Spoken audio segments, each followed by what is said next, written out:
Menanggapi kasus yang terjadi di Riau, anak SD kelas 2 menjadi korban bullying dari teman-temannya dan harus meregang nyawa. Ini terjadi menurut informasi dan berita yang dikabarkan bahwa anak ini dianiaya, dibully karena persoalan perbedaan agama. Anak ini merupakan anak yang berbeda agama dengan anak-anak yang menganiayanya. Nah, jadi kemudian ini jadi perbincangan yang cukup hangat dan perbincangan yang menarik perhatian karena kehadiran pendidikan agama di sekolah adalah tujuannya untuk mendidik, membina karakter serta perilaku peserta didik. Dan menjadi pertanyaannya adalah pelajaran dan pendidikan agama seperti apa yang diberikan untuk anak-anak sehingga terjadi hal-hal seperti itu. Karena tentu di sekolah selalu ada pendidikan agama. Ini kita juga mempertanyakan tanggung jawab dari sekolah, para guru, kepala sekolah, serta guru pendidikan agamanya. Karena kalau pendidikan agama benar-benar diterapkan dengan baik, dengan prinsip-prinsip bahwa menghargai perbedaan, menerima perbedaan, tanpa harus mencelakai dan sebagainya,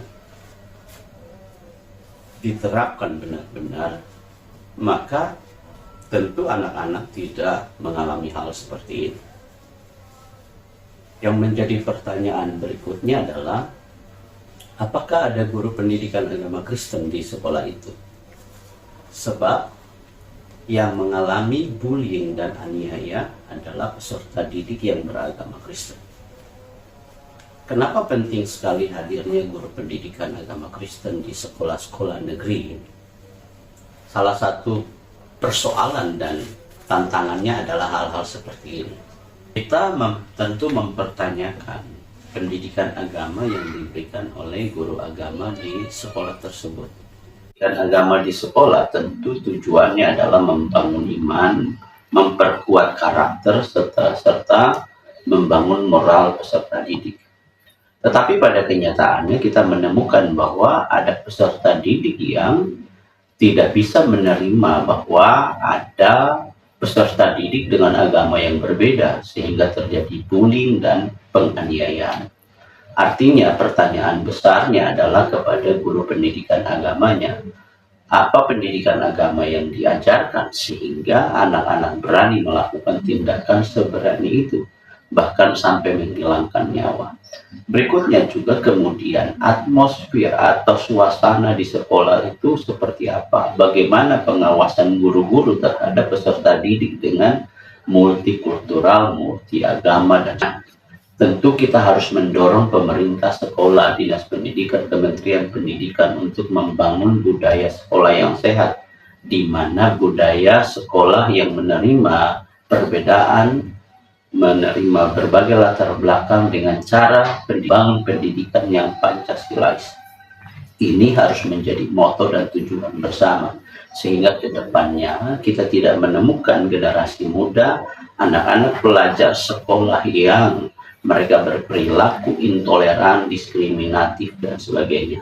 Ini diawali harus dari suasana, cara belajar, para pendidiknya harus merupakan orang-orang yang paham betul apa itu Indonesia. Kita sudah final dengan NKRI bahwa di dalamnya itu kita menerima perbedaan. Yang harus ditanamkan dan dididik kepada anak-anak kita di setiap sekolah adalah bagaimana mereka menghargai dan menerima sehingga tidak melakukan penyerangan, perlakuan-perlakuan yang seperti ini lagi. Banyak dari hasil survei menunjukkan bahwa banyak guru yang intoleran.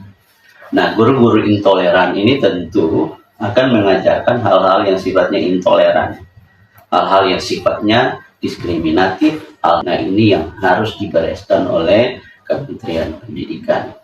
Nah, satu lagi memang penting sekali untuk pemerintah, dalam hal ini Kementerian Pendidikan, Dinas Pendidikan dari tingkat provinsi, kota, dan kabupaten, agar menghadirkan guru pendidikan agama Kristen, menghadirkan guru pendidikan agama sesuai dengan agama masing-masing. Karena persoalannya begitu, dengan tidak adanya guru agama selain agama mayoritas itu menyebabkan ada superioritas, ada perlakuan-perlakuan timpang yang tidak bisa diadvokasi oleh guru-guru lain, oleh guru-guru selain agama mayoritas tersebut. Kehadiran guru pendidikan agama lain selain agama mayoritas akan memberikan daya dorong yang lebih baik, akan memberikan manfaat yang lebih baik, agar ada perimbangan di sana, agar anak-anak dari agama lain itu terlindungi dari yang mayoritas. Karena kalau tidak ada, tentu anak-anak ini cuma mendapatkan pendidikan agama dari satu pihak, sehingga pihak yang lain tidak terakomodir sama sekali. Nah, disitulah bisa muncul budaya-budaya yang seperti ini, yang dialami oleh anak ini, yang dibully dan dianiaya sampai mati. Kami mendorong pemerintah pusat agar betul-betul memperhatikan ini, karena Indonesia kita harus rawat secara baik-baik. Pendidikan kita harus benar-benar pendidikan yang berkeadilan bagi semua golongan masyarakat.